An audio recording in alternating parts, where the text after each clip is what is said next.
ನನ್ನ ರಕ್ಷಣೆಯನ್ನು ಮಾಡಿದ್ದೀರಿ. ನಿಮಗೆ ನಾನು ಕೃತಜ್ಞತೆಗಳನ್ನು ಸಲ್ಲಿಸ್ತೀನಿ. ರಾಷ್ಟ್ರೀಯ ನಾಯಕರು, ರಾಜ್ಯ ನಾಯಕರು ಸೇರಿದಂತೆ ಪಕ್ಷದ ರಾಜ್ಯಾಧ್ಯಕ್ಷರಾದಂಥ ವಿಜಯೇಂದ್ರ ಅವರು, ಎರಡೂ ಸದನದ ವಿಪಕ್ಷ ನಾಯಕರುಗಳಾದ ಆರ್ ಅಶೋಕ್ ಅವರು, ಚಲವಾದಿ ನಾರಾಯಣಸ್ವಾಮಿ ಅವರು, ಅರವಿಂದ್ ಬೆಲ್ಲದ್ ಅವರು, ಬಸವನಗೌಡ ಪಾಟೀಲ್ ಯತ್ನಾಳ್ರು, ಹಾಗೆ ಕೇಂದ್ರ ಸಚಿವರುಗಳಾದ ಪ್ರಹ್ಲಾದ್ ಜೋಶಿ ಅವರು, ಸೋಮಣ್ಣ ಅವರು,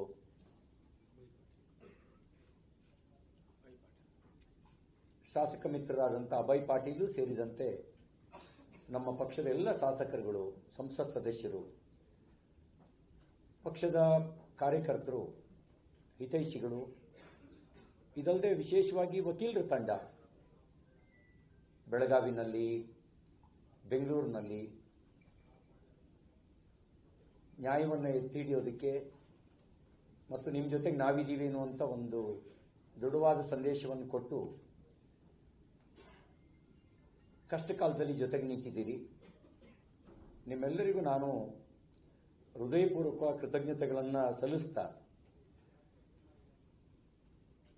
ನಿಮ್ಮ ಕಷ್ಟ ಕಾಲದಲ್ಲಿ ನಿಲ್ಲೋದ್ರ ಮೂಲಕ ಋಣ ತೀರಿಸುವ ಪ್ರಯತ್ನ ಮಾಡ್ತೀನಿ ಅಂತ ಅಷ್ಟೇ ಹೇಳಬಲ್ಲೆ. ಯಾಕೆಂದರೆ ಋಣ ತೀರ್ಸಕ್ಕೆ ಆಗದೇ ಇರುವಂಥ ಋಣವನ್ನು ಕೆಲವೊಮ್ಮೆ ಹೊತ್ಕೊಂಡ್ಬಿಡ್ತೀವಿ. ಆ ರೀತಿ ಪ್ರಯತ್ನ ಮಾಡ್ತೀನಿ ಅಂತ ಮಾತನ್ನು ಈ ಸಂದರ್ಭದಲ್ಲಿ ಹೇಳಲಿಕ್ಕೆ ಬಯಸ್ತೇನೆ. 19ನೇ ತಾರೀಕು ವಿಧಾನಸಭಾ ಅಧಿವೇಶನ ಸುಮಾರು 10:30 ಪ್ರಾರಂಭ ಆಯಿತು. ವಿಧಾನ ಪರಿಷತ್ನಲ್ಲಿ ಪ್ರಶ್ನೋತ್ತರ ಕಲಾಪ, ಶೂನ್ಯ ವೇಳೆ ಎಲ್ಲ ಮುಗಿದ ನಂತರ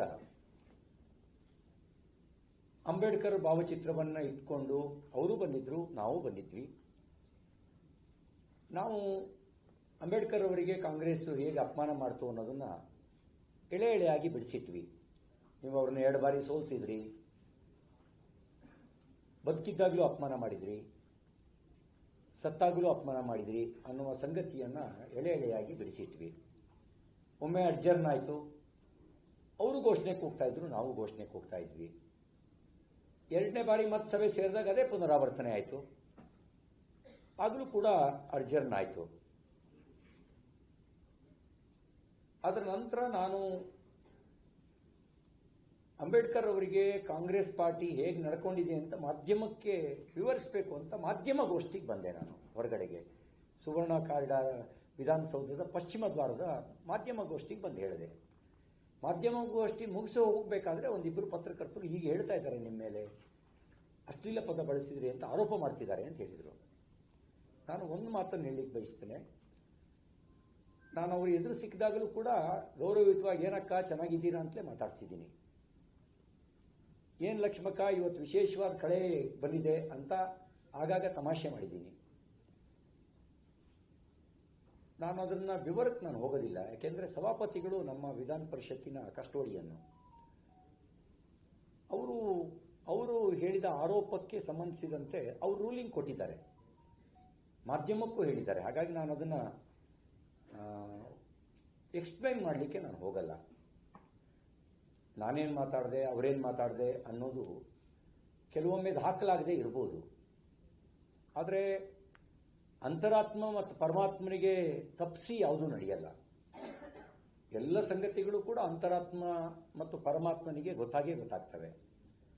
ಹಾಗಾಗಿ ಅವರೇನು ಮಾತಾಡಿದ್ದಾರೆ, ನಾನೇನು ಮಾತಾಡಿದ್ದೀನಿ ಅನ್ನೋದನ್ನು ಸಭಾಧ್ಯಕ್ಷರೇನು ರೂಲಿಂಗ್ ಕೊಟ್ಟಿದ್ದಾರೆ, ಆ ರೂಲಿಂಗಿಗೆ ಸೀಮಿತಗೊಳಿಸಿ ಉಳಿದಿದ್ದನ್ನು ಸಭಾಧ್ಯಕ್ಷರು ರೂಲಿಂಗ್ನಲ್ಲೇ ಹೇಳಿದರು, ಅಂತರಾತ್ಮಕ್ಕೆ ಪ್ರಶ್ನೆ ಮಾಡ್ಕೊಳ್ಳಿ ಅಂತೇಳಿ. ನನ್ನ ಅಂತರಾತ್ಮಕ್ಕೂ ನಾನು ಪ್ರಶ್ನಿಸ್ಕೊಂಡಿದ್ದೀನಿ. ನಾನು ಪ್ರತಿನಿತ್ಯ ನನ್ನನ್ನು ನಾನು ಪ್ರಶ್ನಿಸ್ಕೊಂಡು ಒಳ್ಳೆಯದನ್ನು ಮುಂದುವರಿಸ್ಕೊಂಡು ತಪ್ಪುಗಳನ್ನು ಬಿಡ್ತಾ ಹೋಗೋದು ನನ್ನ ಜೀವನದಲ್ಲಿ ನಾನು ಅಳವಡಿಸ್ಕೊಂಡಿರುವಂಥ ಸಂಗತಿ. ಹಾಗಾಗಿ ನಾನು ಅದನ್ನು ಹೆಚ್ಚು ಎಕ್ಸ್ಪ್ಲೈನ್ ಮಾಡಲಿಕ್ಕೆ ನಾನು ಹೋಗಲ್ಲ. ಅದರ ನಂತರ ನನಗೆ ಏನೇನು ನಡೀತು ಅನ್ನೋದನ್ನು ನಿಮಗೆ ಸಂಕ್ಷಿಪ್ತವಾಗಿ ಹೇಳಲಿಕ್ಕೆ ಬಯಸ್ತೀನಿ. ಯಾಕೆಂದರೆ 30 ಗಂಟೆಗಳ ವಿದ್ಯಮಾನವನ್ನು ಕೆಲವು ನಿಮಿಷಗಳಲ್ಲಿ ಹೇಳಬೇಕಾಗಿರೋ ಕಾರಣಕ್ಕೆ ಸಂಕ್ಷಿಪ್ತಗೊಳಿಸಿ ಹೇಳಿ.